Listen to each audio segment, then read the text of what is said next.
Ohio State, Michigan. The first half did not disappoint. The first half delivered. Buckeyes lead at home 20-17 over the Wolverines. It's almost as though the two teams, in some respects, offensively have switched roles. Welcome to the Voice of College Football. We're here with you all the time talking college football, 24/7, 365.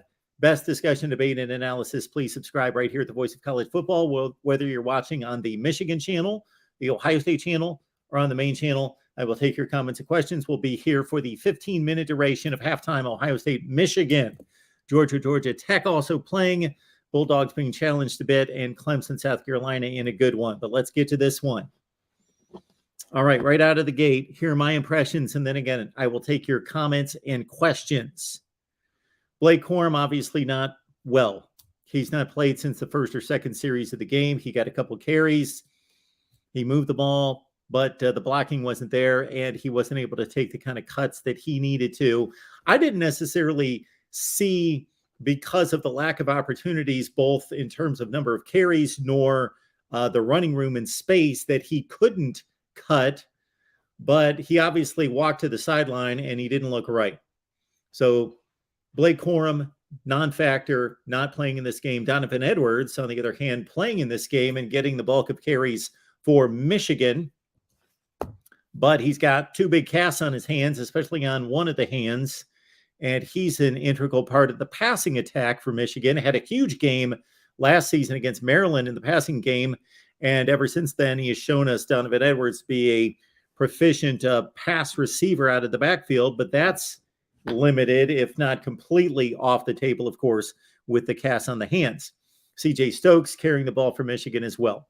Okay, for the Buckeyes, Mayan Williams, for the first few carries, did not look right to me.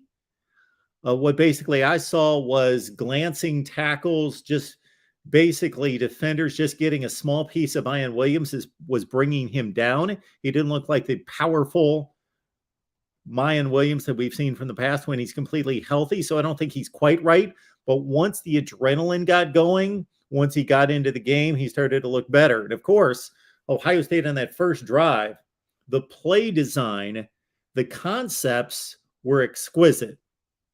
Getting Chip Tranum in the game. This is a guy who wanted to go to Ohio State out of Akron Hoban High School.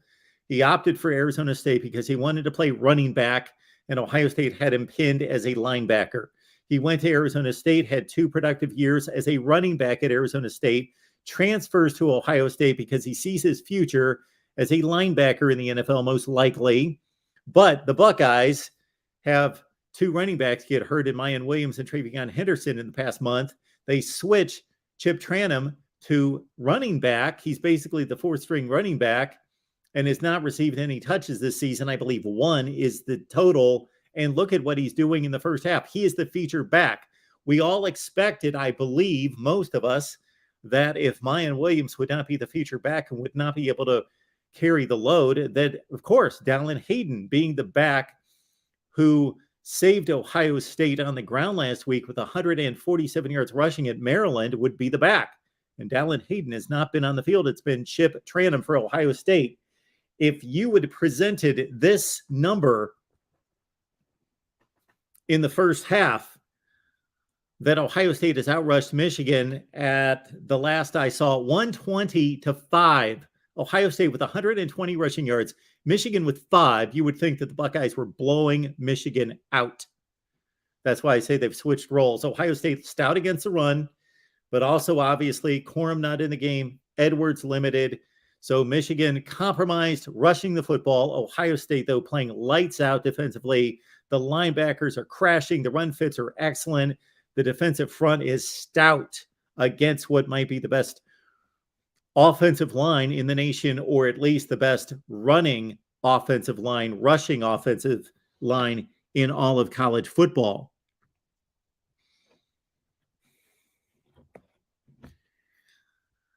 On the flip side, the Ohio State pass protection has been excellent. The running game has been really good. Ohio State is not cashing in.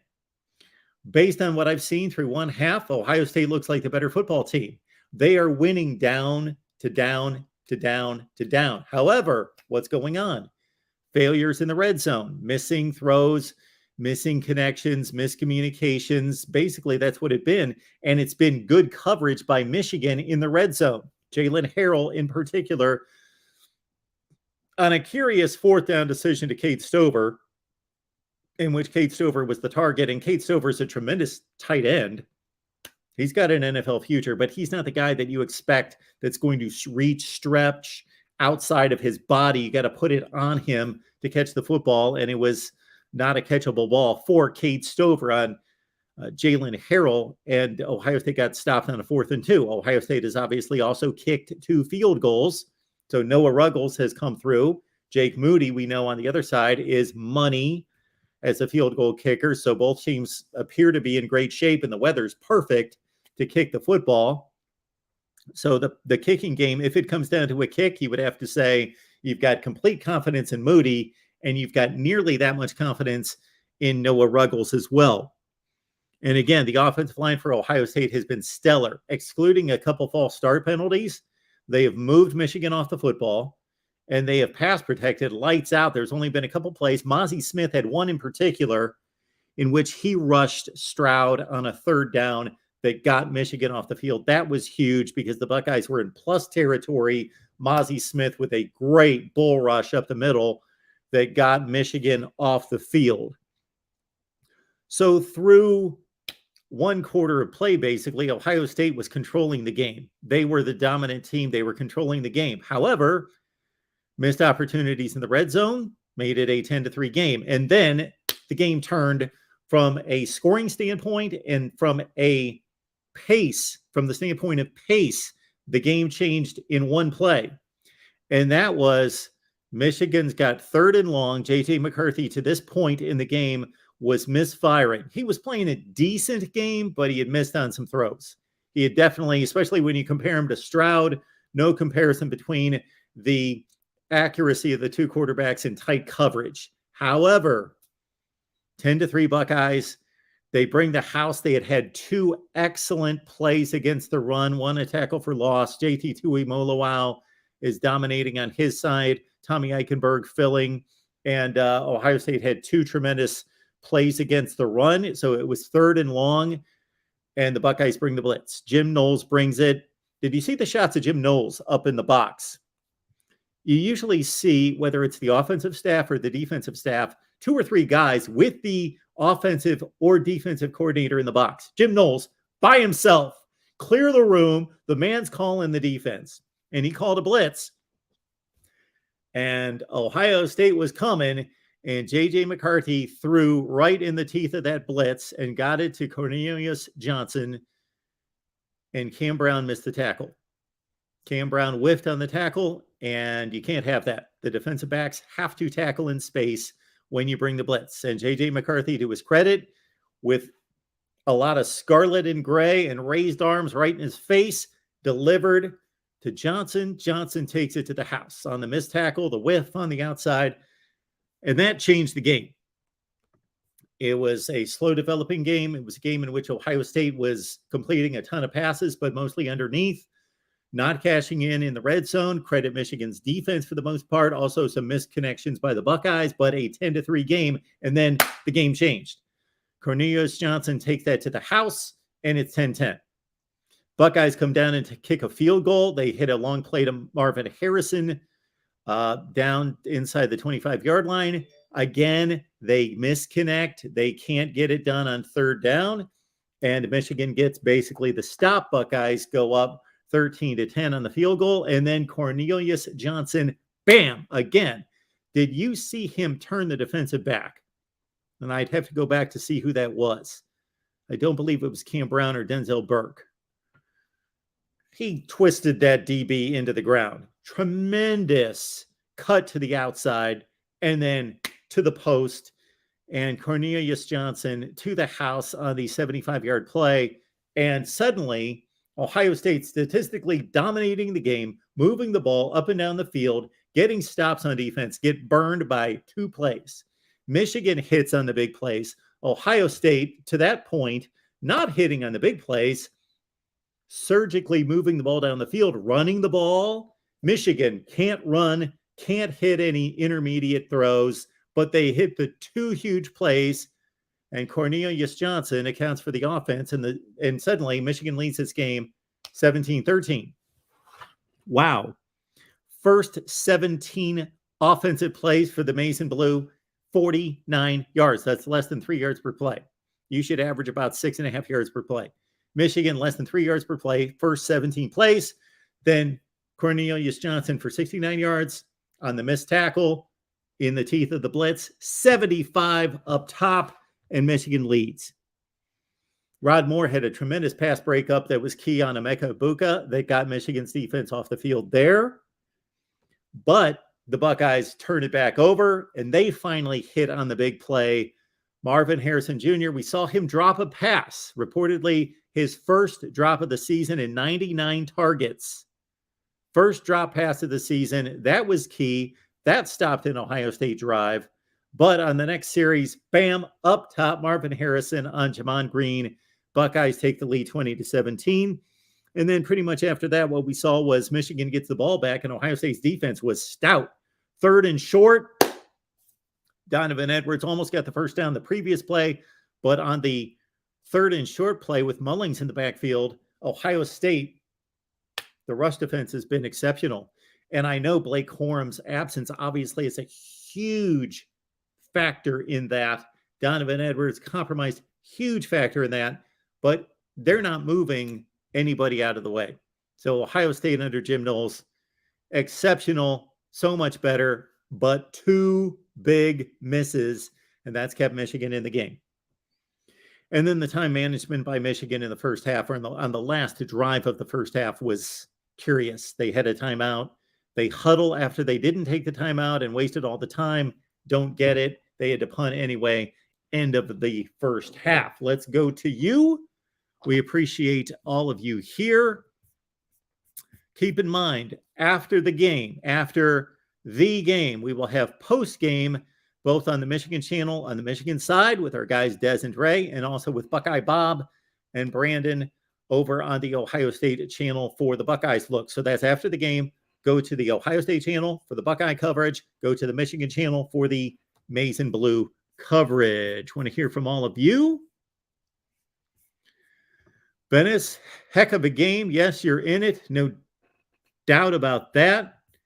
Matthew says the defense is doing fine. Understand that I don't always know exactly where these comments are coming from because we're simulcasting on 3 networks. Garrett George saying that the Blue can't run the ball. What the hey? Of course, Michigan gets the ball the first to start the second half. And it was a key stop by Michigan's defense because Ohio State made the stop, made the tremendous 3rd down stand, forces Michigan to punt. Then Emeka Egbuka drops one. And I don't know what. In this situation, I don't necessarily like the play call when there are no options for the quarterback. And on the 3rd and 4, there were no options for C.J. Stroud. And there was tight coverage. He had to throw it high, and Michigan gets off the field to end the half, or at least to get the ball back. And that's when the time management issues came into play. Matthew says, got to run the ball in the second half and up front. I got to do better. Go Blue there.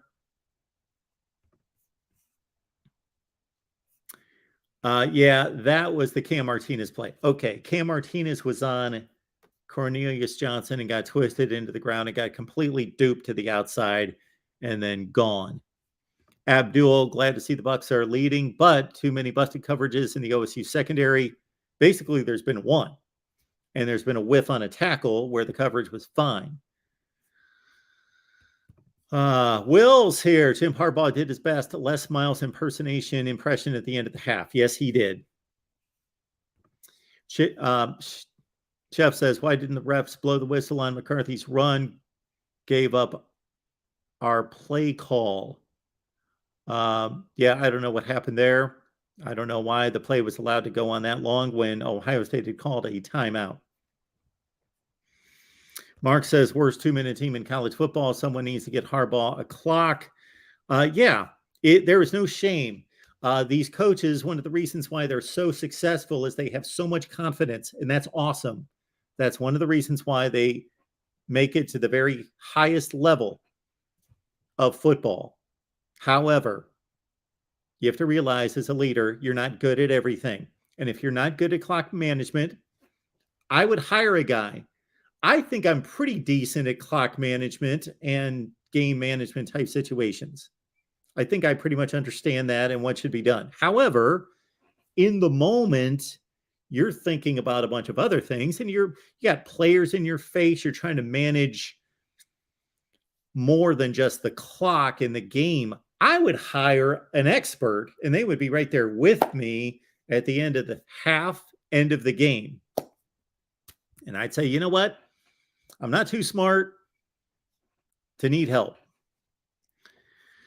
I am not too smart to need help. We appreciate the super chat coming in from Matthew. Thanks for all the great coverage this season. Matthew, thank you so much for that. We appreciate it. Want to remind anyone who's not aware, we've got an Ohio State channel, we've got a Michigan channel, we've got a main channel here at the Voice of College Football. Please subscribe to the channels that you enjoy, of course. Dan says, Knowles equals Don Brown, feast or famine. Well, there's certainly part of that that's true. Absolutely. But if you can get a half like that, that's a lot of feast right there. That is two big feastings right there. Those are enormous.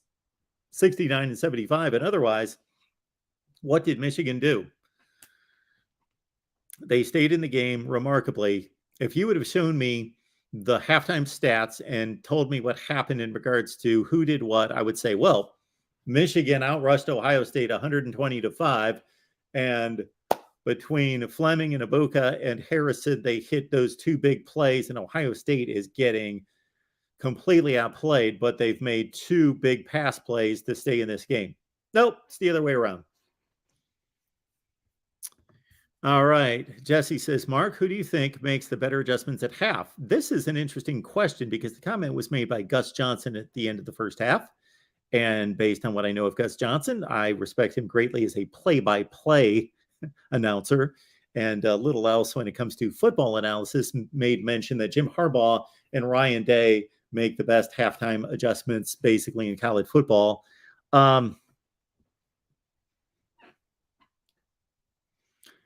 I will say this, that obviously the adjustments are coming even more so from the coordinators. I don't know if Jim Knowles looks at the breakdowns in the first half and says, hey, it's going to be what it's going to be. And basically we had one DB who just got exposed in space. And that is a tough role to play. Cam Martinez is out there against Cornelius Johnson, and he gets twisted into the ground. And that's just it's not a blown coverage. It's a man-on-man situation where he just got whipped. And then the missed tackle was on the throw to the outside to Johnson that Cam Brown just whiffed on the tackle. The defense was fine. You're counting on, with no help, for those players to make plays in space. That's what you're counting on. So it's funny how this game is playing exactly into a lot of the points that we made throughout the week. And I said the same thing. Ohio State, load up on the run, make them beat you through the air. And basically, Michigan's passing game has not been good enough play after play after play after play consistently to hit the 12s and the 15s and the 22s and the 9s to be able to move the football. But they hit the two huge ones, and so they're in the game, and they get the ball to start the second half here. So I would continue with Jim Knowles' philosophy, because Michigan wants to run the ball. And you also have to play your defensive scheme to your offensive capabilities, and Ohio State does that well as well. I don't know what to tell you about Ohio State's red zone issues. They have issues in the red zone. They need to address those. And against a great defense, you're not going to cash in every time for touchdowns in the red zone, but Ohio State has had this issue for 2 years, and they're too talented to have as many misfires in the red zone as they do. They seem to be very formulaic when it comes to first down throw, 2nd and 10 run to get us to 3rd and 4, 3rd and 5, and then we're going to throw some kind of slant, or we're going to create a play to the outside to try to pitch and catch us to a first down. All right, we're just about to kick off the second half. As soon as we do, we will let you go. And we appreciate everybody being here at the Voice of College Football. And thank you so much for all that you do. Appreciate you being here. Again, we have Michigan post-game after the game. We've got Ohio State post-game after the game on those respective channels, as well as, I know you don't care, Clemson post-game and West Virginia post-game at the end of their noon games as well. We see that the Buckeyes lead in total yardage 315 to 214. First down 16 to 4. That's, again, Ohio State consistently moving the ball, bogging down in the red zone. Michigan, two plays out of 214, 69 and 75. Do the math. What is that? 144 out of 214. That's the game. So Ohio State, Jim Knowles has said it all season. We've got a defense that's going to make big plays. We're going to get gashed once in a while. That's exactly what we've seen in the first half. Enjoy the second half. We appreciate you being here at the Voice of College Football.